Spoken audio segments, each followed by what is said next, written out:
Yorkshire fought back brilliantly on the opening day of their crucial LV County Championship match at home to strugglers Glamorgan to put them in an ideal position to grab the game by the scruff of its neck. Andrew Gale won the toss and inserted for the early start in September, but if he was expecting the ball to move sideways and for the Glamorgan batsmen to fall easily, he was mistaken, as Nick James and Will Bragg in particular got the Welshmen off to one of their best starts to a game this year. Having just won a game they had to by chasing more than 300 to defeat Gloucestershire in Scarborough, Yorkshire came into the penultimate round of matches of this season in the promotion places, but 19 points behind the leaders and only 4 points ahead of third place Kent. They would have wanted, and perhaps expected, a number of wickets in the morning session, especially as the pitch had a distinct green tinge to it, but as it was to turn out, they didn't manage even a single success.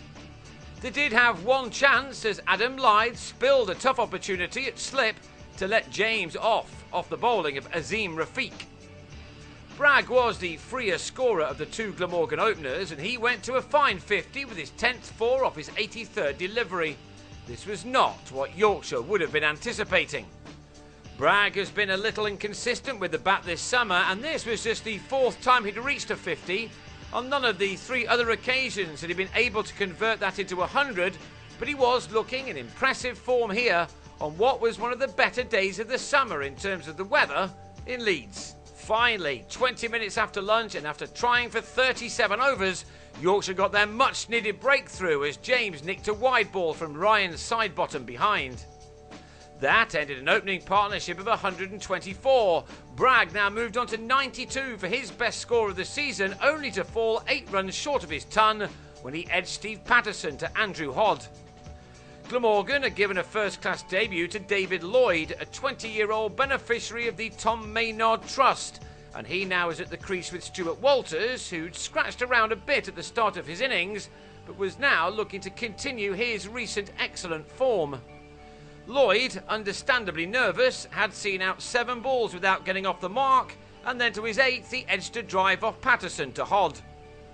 Yorkshire, crucially, were now in the game, but missed a chance to get rid of Walters, who was put down by Gary Ballance at slip. That allowed Walters and Ben Wright to begin to forge an important partnership for the 4th wicket.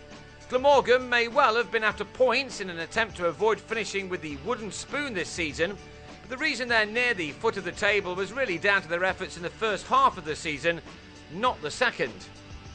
They were just short of earning a first batting bonus point here when Walters on 42 was well taken by Lyth off Azim Rafiq shortly before tea.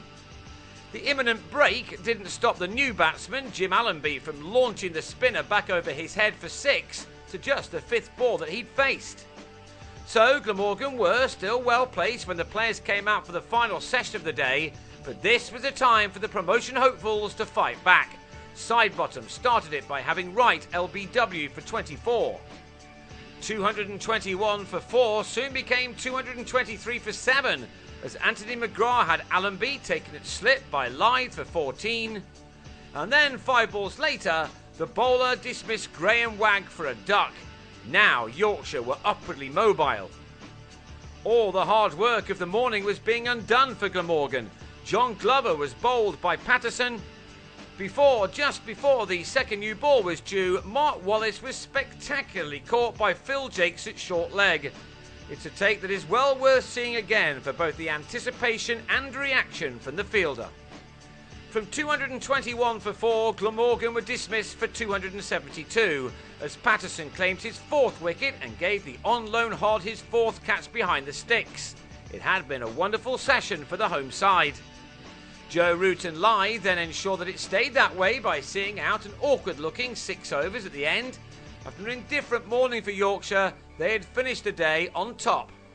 So if they can match their efforts of the second half of this day, then they'll be handily placed to force a result which will leave promotion in their own hands going into the last week of the summer.